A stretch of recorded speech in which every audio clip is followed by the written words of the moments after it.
नमस्कार, मी अर्चना गावकडच्या रेसिपी या चॅनलवर तुमचं स्वागत. आम्ही तुम्हाला छान अशी फटाफट बनणारी एक भाजी दाखवणार आहे. अर्जंट भुकेसाठी एकदम परफेक्ट अशी रेसिपी. तर पूर्ण व्हिडिओ रेसिपीला सुरुवात करूया. इथं मी थोडंसं वाटण बनवून घेणार. त्यासाठी तर कांदा कट केलेला, लसूण घेतलेला, अद्रक आणि कोथिंबीर आणि थोडंसं टमाटर असं कट करून घेतलेलं. तर याचं वाटण करून घ्यायचं, पाणी टाकायची गरज नाही. सगळं साहित्य आवडीनुसार प्रमाणानुसार घ्यायचं. तेलामध्ये आता हे वाटण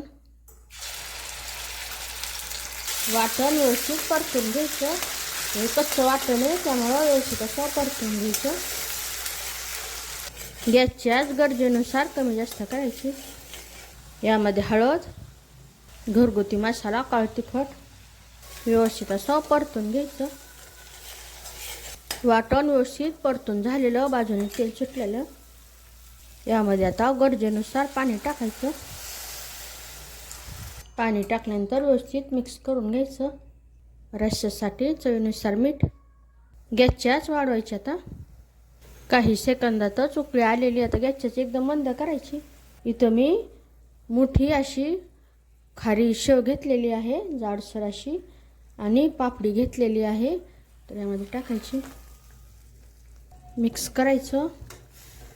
शेव टाकल्यानंतर काही सेकंद असं मंद आचेवर ठेवलेलं. तर लगेच गॅस बंद करायचा, जास्त वेळ ठेवायचा नाही. यावर बारीक कट केली कोथिंबीर. छान अशी फटाफट शेव पापडीची भाजी तयार झालेली. नक्की बनवून पहा. रेसिपी आवडली तर चॅनलला सबस्क्राईब करा.